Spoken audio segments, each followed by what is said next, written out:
Yo la famille, j'espère que vous allez bien et bienvenue sur ma chaîne YouTube. Aujourd'hui, je voulais déjà vous souhaiter de bonnes fêtes la famille. Ça fait plaisir. Encore une année étrange qu'on va encore vivre, je pense. Mais bon, c'est pas le sujet. Là, je suis en train d'aller en Normandie pour voir la famille, passer un petit dîner sympa avec eux, la famille. Alors, je voulais vous faire un vlog, hein, évidemment, comme prévu, du comportement routier de la C63. Ça sera en dernière partie de vidéo. La première, je vais répondre à votre petite question. La dernière fois, j'ai fait un live sur mon Instagram et j'ai demandé à mes abonnés de quel sujet voudriez-vous qu'on traite en ce moment. Et vous le savez, les montres, ça revient beaucoup. C'est-à-dire que voilà, que ça soit GMK qui a créé son Insta de montres, que ça soit des belles chaînes YouTube qui sont déjà bien lancées, qui traitent de nos montres à nous, les YouTubeurs, etc. Les gens m'ont dit, tonton, nous on voudrait savoir ce que tu aimes comme montre, etc.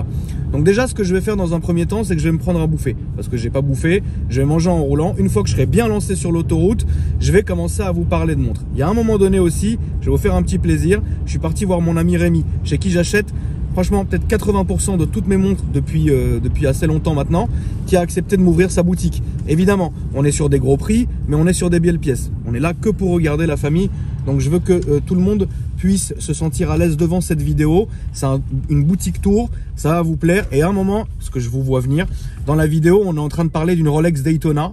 Et je dis dans la vidéo, comme ça, sans expliquer pourquoi, écoutez, cette montre, on me l'a volée quand j'avais 18 ans.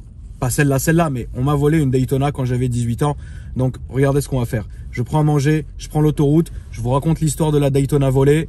Je vous envoie le clip de la boutique de Rémi. Ça me fait super plaisir qu'il ait bien voulu se livrer au jeu. Et puis, en dernière partie de vidéo, je vous donne mes impressions sur le C63. C'est parti!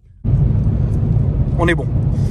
Alors, ce qu'il faut savoir, c'est que j'ai toujours été un fan de montres, mais j'ai toujours eu, on va dire, mes préférences. J'ai jamais été quelqu'un de très curieux dans le monde de l'horlogerie, curieux dans le sens où on va dire c'est comme si je comparerais l'horlogerie à l'automobile. J'ai toujours eu mes marques phares de l'automobile, donc Mercedes, BM, Audi, Rolls-Royce, Bentley, etc. Voilà, ouais, Bugatti aussi, mais ça tu vas attendre encore un peu. Si vous voulez, j'ai toujours aimé. Ouais, pas trop Mercedes, je rigole. J'ai toujours bien aimé en fait les mêmes marques. J'ai toujours aimé Rolex, Hublot. Alors qu'il y a pas mal de gens qui aiment pas Hublot, mais moi je trouve la philosophie de la marque très cool. Je trouve que ce sont des jolies montres. Et voilà, après Audemars Piguet, Richard Mille, BRM, Louis Moinet, etc. C'est toujours ce genre de marque dans lequel j'ai un peu toujours gravité et que j'ai toujours apprécié en fait. Et du coup, je vais aussi répondre à une de vos questions parce que beaucoup d'entre vous me demandent tonton, ça fait assez longtemps maintenant qu'on ne voit pas porter des montres tous les jours. Alors c'est vrai, j'ai souvent dans le passé, génial, il y a un bouchon. Lui frérot, c'est pas il a décoché ses warnings 200 km avant le bouchon. Mais bref, c'est vrai que depuis quand même maintenant presque 2-3 ans, je vais plus avoir la même facilité à porter des montres en fait. Tout simplement parce que, sans vous mentir, vous savez que je suis toute la journée dehors, je suis toute la journée en voiture, je suis toute la journée à droite à gauche et de un, j'ai pas vraiment envie de les abîmer parce que vous le savez très bien, il y a des moments où je vais être dans des garages, il y a des moments où je vais je sais pas, peut-être me cogner contre les murs ou quoi que ce soit. Donc du coup oui, à l'époque où j'allais que au bureau chez moi, au bureau machin et au café, ouais, je pouvais me permettre, mais là aujourd'hui ça me ferait mal au cœur en fait de rayer une de mes montres parce que j'étais en train de faire je sais pas quoi. Et de deux aussi, pour pas vous mentir, c'est que ayant été entre guillemets une fois il y a très longtemps à mes 18 ans et j'en ai 34 aujourd'hui, victime d'un vol de montre, franchement j'ai pas envie de revivre ça, dans le sens où aujourd'hui, comme je suis assez reconnu, je suis très exposé, j'ai pas forcément envie qu'un jour bah il y a des gens mal intentionnés, etc., qui viennent pour me péter une montre, quoi. Ça m'est arrivé une fois, j'ai pas envie que ça m'arrive 2 fois. Donc du coup, c'est toujours ce truc-là, comme vous êtes en voiture tout le temps, comme les gens, entre guillemets, connaissent un peu les endroits où je vais, etc. Alors, une voiture, c'est une voiture. Une montre, on peut te l'enlever, tu vois. Donc c'est ça qui me chagrine un peu, et c'est pour ça aussi que ça fait maintenant je vais mettre des montres seulement quand je sais que je suis en famille ou que je vais dans des endroits tranquilles, etc. C'est pas une peur, mais c'est une crainte. C'est une crainte supplémentaire que j'ai pas envie de me rajouter, en fait. Et oui, je sais ce que vous êtes en train de me dire dans les commentaires, que je devrais pas, entre guillemets, avoir peur de ça, parce que mais bon, quand ça vous est arrivé une fois, c'est pas possible. Donc je vais vous raconter. Attends, je suis en train de... Ah bah j'étais mon fidèle McDo qui était là, frérot. Donc je suis en train de le rendre petit à petit. Ah, c'est incroyable ce que je viens de dire. On est là, frérot. On est là, tout va bien. C'est bon. Alors du coup, l'histoire est simple. Ma toute première montre que ma mère m'a offerte, c'était une Tag Heuer, qui est passée d'ailleurs dans une vidéo de la chaîne YouTube Le Calibre, où ils expliquaient un peu les montres des youtubeurs, etc. Donc on peut voir cette montre là, ça a été ma première montre. Alors aujourd'hui c'est quelque chose qui va valoir, c'est même un prix symbolique, c'est 1000 balles, un truc comme ça, tu vois. Et moi j'aime beaucoup cette montre, je l'ai évidemment encore, mais voilà, pour moi c'est symbolique. Ensuite là, à 18 ans, ma mère m'avait offert une Rolex Daytona. Il faut comprendre un truc, et vous le verrez dans la vidéo que Rémi vous a tourné juste après mon passage. Les Rolex Daytona, ça coûte un prix, mais ça coûte pas ce que c'était avant. Avant, ça coûtait vraiment bien moins cher, et aujourd'hui, ça a pris beaucoup de valeur. Et aujourd'hui, on est vraiment sur des gros prix. Moi, j'ai été l'un des premiers à avoir la Daytona. Ça a été un cadeau de ma maman, et c'était une très très belle montre. Et à l'époque, je vais vous raconter rapidement ce qui m'est arrivé. J'étais en scooter, et c'était en été, et donc j'étais à Neuilly au café tranquille avec des amis, et il y avait ce gars qui arrêtait pas de me poser des questions. Ah, je peux voir ta montre, ah, je peux prendre ta montre, ah, elle est belle, elle est machin, les trucs et machin. Et en fait, ce mec là, c'était un mec du groupe d'amis d'une fille avec laquelle on était nous, tu vois. Et le mec lui-même avait une Audemars Piguet, tu vois, on avait le même âge, bon, il n'y a pas de souci, quoi. Et pour tout vous dire, je finis mon petit café, mon truc, mon machin, je reprends mon scooter et je suis en train de rentrer chez moi.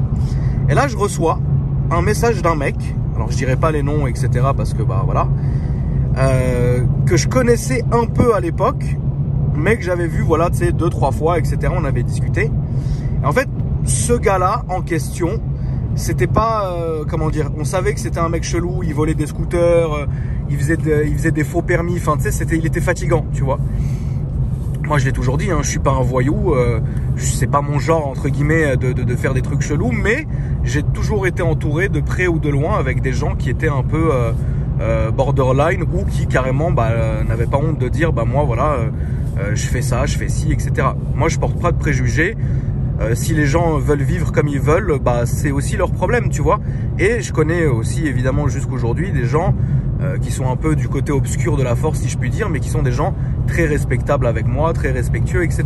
Je peux pas me permettre de juger la vie des gens, tout comme je peux pas me permettre de toujours me dire ah non, je veux m'entourer que d'avocats et de médecins. Je serais malhonnête de vous dire ça. Je préfère être franc avec vous. J'ai des amis de tous bords, et j'ai des amis de tous horizons. C'est pas pour ça que ce sont des gens mauvais. Moi, je ne juge pas la vie des gens. Bref, ce gars-là m'envoie un message, alors que c'était un peu rare d'habitude. Il me disait ouais, t'es où frérot? Et moi, je lui ai répondu sans entre guillemets vraiment réfléchir. Je lui ai dit écoute, j'arrive à la maison, tu vois.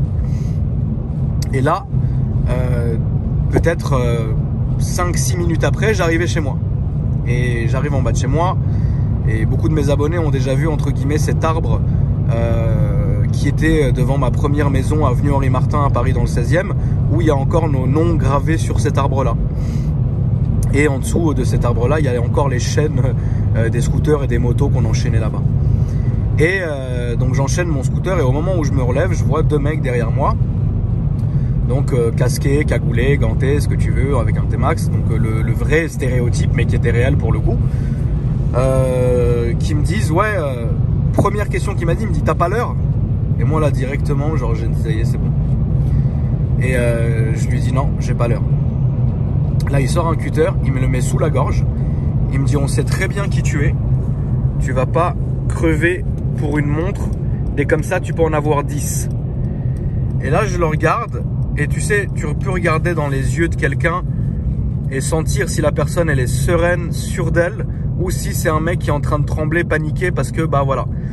Après, la vérité, ils étaient deux, j'aurais pas pu faire le poids. Et aussi, la vérité, c'est qu'il y avait un cutter dans l'histoire. Alors, je pense pas qu'ils s'en seraient servis, mais j'avais pas forcément envie de tenter le diable. Voilà. Je pense que ce qui est écrit, donc du coup, je l'ai regardé. J'ai déchaussé ma montre, je lui ai donné. Il m'a regardé, il m'a dit, t'as pris la bonne décision, et il est parti. Enfin, ils sont partis, pardon. Il y en avait un qui était collé sur son... Moi, j'étais en gros, hein, j'étais là. L'arbre était ici, mon scooter ici. Il y en avait un qui était là, l'autre était collé à son gars avec le scooter. Et donc l'autre, il a juste eu à enjamber le scooter et ils sont partis. Je me suis senti super mal parce que je me suis senti un peu... tu sais, t'es volé, tu vois. C'est horrible comme sensation. C'est la seule et unique fois que ça m'est arrivé. Et je prie le Seigneur que ça ne m'arrive plus jamais. Maintenant, je reste persuadé que j'ai pris la sage décision de donner ma montre. J'avais pas forcément envie... de crever ou de me prendre un bout de cutter bêtement pour une Rolex. Enfin, tu sais, il y a un moment, enfin, faut être un peu logique, quoi. Et j'avais pas envie de me lancer dans une bagarre contre deux mecs, dont un qui avait un cutter. C'est surtout ça aussi. Après ça, je l'ai dit à personne parce que je savais que ça allait parler et que si un jour on me parlait de cette histoire, putain, je suis en train de roter en même temps. Incroyable! Je savais que si ça parlait de cette histoire, bah, c'est que c'était des gens qui étaient plus ou moins mêlés et qui étaient plus ou moins au courant en fait. Et donc c'est pour ça en fait que j'en ai jamais parlé pendant toutes les... Attends, combien de temps je vais mettre encore? Ouais. Pendant tout le moment où en fait je savais pas qui c'était. J'avais un petit doute. Le doute, je me le réserve, je citerai aucun nom en vidéo et il s'est avéré que c'était vrai après. Je vous la fais assez courte. J'ai mis bien peut-être 2-3 semaines à m'en remettre. Dans le sens où là j'ai été super méfiant quand je rentrais chez moi, quand je sortais de chez moi, quand j'étais quelque part, je mettais plus de montre, etc. Et puis après, écoutez, des années après, tu recommences, hein, tu vas pas t'arrêter de vivre et d'arrêter de mettre des montres pour des gens qui sont entre guillemets, voilà, ils t'ont fait ça. Bon, maintenant voilà, la donne a changé depuis, donc c'est différent. Mais ça m'est quand même resté. Je vous raconterai pas toute l'histoire, mais quelques années après. Ça a parlé justement et c'est un gars qui a parlé et évidemment ce gars-là était lié à la personne qui m'avait envoyé le message et on est arrivé des années après en plein restaurant pendant que le gars dînait avec sa famille, etc. Donc j'ai pu récupérer et dites-vous, accrochez-vous bien, j'ai récupéré la montre à cette époque-là. Voilà, donc c'est quand même incroyable. Voilà, donc ça c'est pour la petite histoire qui m'est arrivée. C'est aujourd'hui un peu ce qui m'a marqué à 50-60% et qui me pousse à ne plus mettre de montre aussi facilement que j'en avais l'habitude avant. C'est très dommage. Encore, j'aurais été pas à Paris ou dans une autre ville peut-être, etc. Peut-être que j'aurais fait ça et encore c'est pas dit. Mais aujourd'hui, bah voilà, je préfère garder mes montres en lieu sûr. Pas chez moi, je le répète, au cas où vous auriez une petite idée de me faire une petite surprise. Vous en faites pas, Nounours va s'occuper de vous. Non mais vous avez compris. Et voilà, donc ça c'est un peu la petite histoire qui m'est arrivée.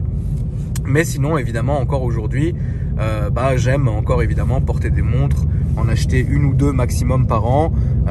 Et généralement, je ne les garde pas. Je fais des switches en fait. C'est-à-dire que je vais en vendre une pour en acheter une autre, comme ce que je fais avec les voitures.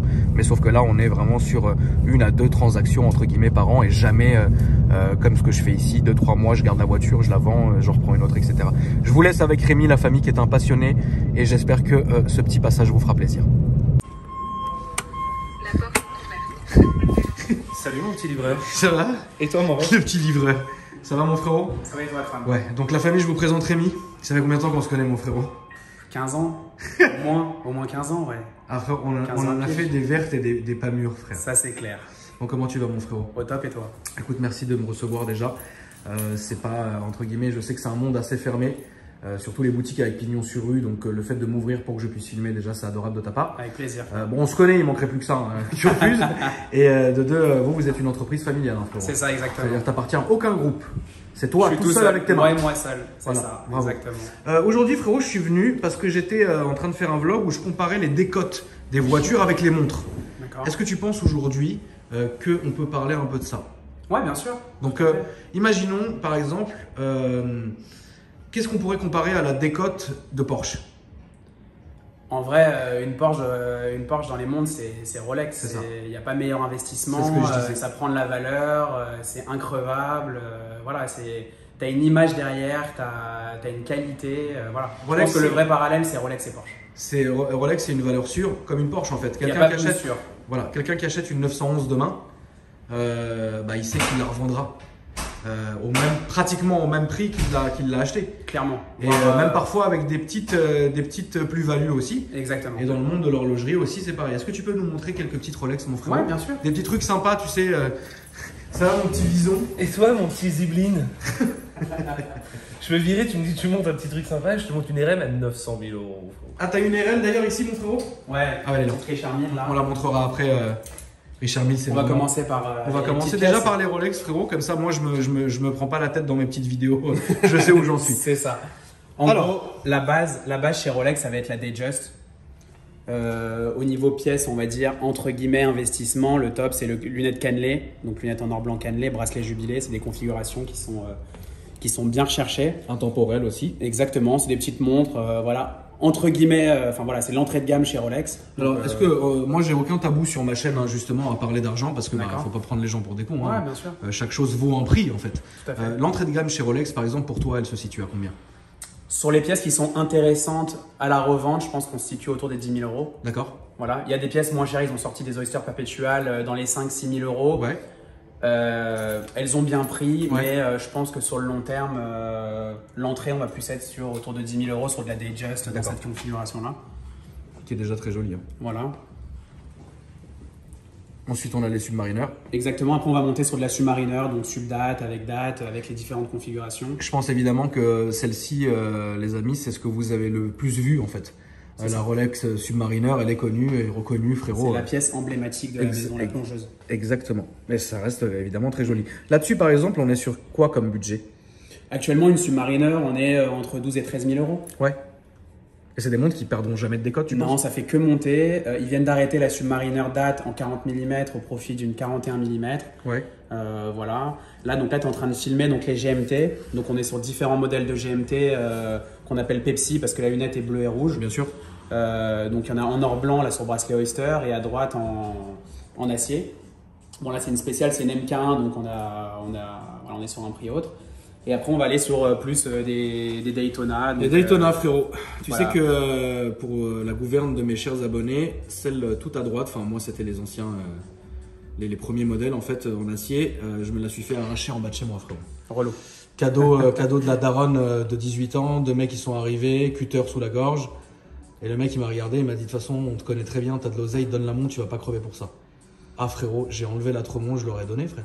Il n'y a pas le choix. On a retrouvé le mec 3 ans après. Voilà. Et la montre. Et la montre Exactement. Magnifique. Ah Anto, tu te rappelles de ce moment-là frérot? Tu te rappelles de ce moment-là? Je m'en rappelle. Très bien, donc du coup celle qui est à gauche, les amis, vous le voyez. Elle est en platine celle-là. Ça c'est du magnifique. lourd. Et ça c'est magnifique. Voilà. Donc Daytona c'est très bien aussi. Et il y a évidemment, frérot, le rapport entre certaines montres et l'automobile. C'est pour ça que ici, par exemple, j'ai une très belle 930 Turbo de Daniel Arsham. Voilà, il y a toujours un rapport. Oui. Par exemple, Richard Mille qui Tu peux me la sortir, frérot, ouais, celle-là? bien sûr, sans problème. On est sur voilà, les amoureux de belles montres aiment les belles voitures et vice versa. Donc voilà. Là, On est sur aujourd'hui- une pièce qui est totalement. On est sur une pièce voilà, qui est magnifique, titane carbone. Enfin, voilà. On est sur vraiment par contre des prix qui sont aussi magnifiques là-dessus. Là, je sais pas, je vais peut-être choquer tes il faut, followers. tu sais frérot qu'on filme un Cayenne Turbo. On est à plus de 150 000 euros. Voilà. Il l'a dit frérot, il l'a dit d'une manière. Je me suis assis. Voilà, 150 On 000 euros. est plus cher qu'avec On est à plus de 150 000 euros. On On est plus proche de 180, voilà, pour Ouais. te dire la vérité. Il y a des cotes là-dessus quand même? Non, Richard Mille, en fait, c'est une toute petite production Oui. et les pièces, elles ne C'est font bon, je que vais- monter. Tremble pas, Akram. Non, mais- Il me l'a rendu, il était comme Tu sais, ça. frérot. Il peut partir au moment, il se prend le ça sur pleine tête. Donc là mon frérot, on est ressorti et donc tu as les APF, les Audemars Piguet, frérot, qui sont ici. Exactement. Moi évidemment grand fan d'Audemars Piguet. Donc pour faire simple, on a un petit peu un éventail de la collection, donc du Royal Oak. ce qui est selon moi un des meilleurs investissements chez Audemars actuellement. J'évite dans l'absolu le offshore. Pourquoi? Parce qu'on est sur des pièces, aujourd'hui on revient à des pièces qui sont plus petites en diamètre, plus fines. D'accord. Les modes ont un peu évolué. Il y a quelques années, tout le monde était sur des pièces très grosses. Bien sûr. En parlant, je sais pas, justement de offshore, de hublot, des choses comme ça. Les gens reviennent sur des diamètres plus petits. Plus discret. On était sur du 44, 45. Voilà, les gens, surtout en France. En fait, il y a des marchés différents. Les États-Unis, ils sont un petit peu plus costauds, par exemple. Bien sûr. Donc, ils continuent à consommer du 44 mm. Mais en France, on va plus être sur du 38 au 41. Et là, pour me donner un ordre de prix, mon frérot? Ici, on va être de, en gros, 25 à celle en or autour de 70 000. Ouais. Et voilà. Donc, ce qui est aussi, on est dans les Par prix. rapport à Rolex, Audemars Piguet, il y a une plus petite production. Rolex, on est plus à 1 million de pièces à l'année. Oui. Audemars Piguet, on est plus proche de 50 000. Sur une Daito, comme ça, on est sur quoi comme tarif, par exemple? Les Daito en or, on va être de 28 à 33. Ouais. En gros. Donc là, on est sur du Daytona Oyster Flex, donc un bracelet caoutchouc et une pièce en or avec la lunette en céramique. C'est évidemment des très bonnes pièces. Moi, c'est pour ça que j'aime bien montrer à mes abonnés, en fait, même si on n'est pas tous consommateurs ou quoi, hein, c'est simplement de montrer en fait le travail qui est fait, puisque c'est l'horlogerie, évidemment, ça passionne beaucoup de monde. Là, on est sur de la pièce acier ou hors acier avec la roue de bière. On est vraiment sur des pièces très recherchées. Ouais. À gauche, tu as les Skydweller, donc en cadran bleu, cadran noir, qui sont les pièces les plus compliquées chez Rolex actuellement, avec la lunette en or gris qui sert de lunette de réglage. Et à droite, on retrouve donc une Pepsi, une Batman Jubilé qu'on appelle aussi Bad Girl et une roue de bière au milieu en or acier. Voilà. Ce qui est très très joli. Ouais, et puis ici, évidemment, là on est très très bien puisqu'on a les Hulk. C'est ça. Il y a la Hulk, la Kermit, il y a la nouvelle Submariner en 41 qui est à gauche, et en 40 mm qui est à droite. Et au-dessus, les gens pourraient penser évidemment que celle de gauche, ça serait vraiment l'entrée de gamme en fait de chez Rolex. Oui mais non, l'entrée de gamme on va plus être sur de la Datejust qui est 8-10 000, là on commence déjà, je parle des prix du marché, je parle pas des prix boutique, attention. Oui, bien sûr. Ce qu'il faut bien dire c'est que toutes les montres qui sont dans ma vitrine actuellement, ma spécialité en fait c'est de fournir une pièce qui n'est pas disponible en boutique. Voilà, aujourd'hui il y a des années d'attente, donc je suis plus cher que le prix boutique. Ouais, bah c'est évidemment parce qu'il y a une espèce de recherche que exactement. Tu dois payer. C'est de l'offre et de la demande, c'est comme un RS3. C'est exactement quand la Porsche GT2 RS est sortie, ça se vendait 500 000 €. Exactement, voilà. Le ticket, le bon de réservation, c'était 500 000 €. Donc, ce qui n'est pas le prix de la voiture, non, évidemment. Clairement pas. Mais ça se vendait 500 000 €. Et les prix dont je parle, c'est les prix du marché, c'est pas les prix chez Rolex où il y a des années d'attente. Oui, bien sûr. Par exemple, là, quelqu'un qui va commander, on va dire, une Rolex chez Rolex, etc., il a quoi comme attente à peu près? Aujourd'hui, ils prennent plus de liste d'attente. À part, non, mais qu'on soit bien clair, les gens ont compris que c'était un bon investissement. Ils font le tour des boutiques. Et aujourd'hui, si tu n'es pas déjà bien connu de la boutique, si tu n'es pas déjà un excellent client ou que tu as déjà acheté de très grosses pièces ou autre, de la joaillerie pour ta femme, là, ils ont de la marge, etc., ils te donneront pas l'heure, c'est le cas de le dire. Ouais, d'accord. Bah, c'est malheureux quand même. Bah ouais, mais c'est là où j'interviens. Voilà. C'est quelqu'un qui veut se faire plaisir, on lui a dit non partout, il vient chez moi. Il y a un petit premium, il y a sa place, il l'a tout de suite, il n'a pas à attendre 5 ans, 10 ans ou juste. On va leur dire il y a 5 ans d'attente, mais il n'aura jamais la montre. Oui, voilà. Bien sûr. En tout cas, merci à toi, mon frérot. Avec plaisir. Si les gens veulent te suivre, évidemment, et je vous encourage à le faire, puisque Rémi est un passionné. Et pour voir donc aussi des belles montres et des belles pièces sur son Instagram qui s'affiche en dessous, je vous conseille de l'ajouter. Et il répond à toutes les questions, même aux passionnés qui veulent simplement poser des questions. Avec grand plaisir. Voilà. Merci à toi, mon frérot. Merci Akram. À bientôt. Ciao. Ciao. Je suis un peu deg. Je me suis dit, ça va bien rouler. Je vais pouvoir me faire un petit plaisir. Mais écoutez ce bruit. C'est dingue, hein. Voilà, c'est bref. En tout cas, j'espère que vous avez quand même apprécié cette vidéo. Je vais vous parler quand même, évidemment, maintenant de mon ressenti sur le C63. C'est envoûtant. C'est envoûtant. Franchement, c'est hyper bizarre ce que je vais dire, mais si un jour vous arrivez à ressentir ça, à connaître ça, c'est vraiment tout ce que je peux vous souhaiter, la famille. C'est vraiment d'être heureux et de pouvoir ressentir ça, parce que le C63, notamment en coupé, c'est une voiture qui est très gonflée, très près du sol, très tassée, et qui est, quand vous accélérez, vous avez une sensation extrêmement bizarre, c'est que vous sentez tout le poids, le roulement de la voiture, et ça, il n'y a que sur cette voiture-là, de cette génération, que j'ai pu ressentir ça. C'est magnifique. Évidemment, c'est un monstre. On est évidemment très bien assis.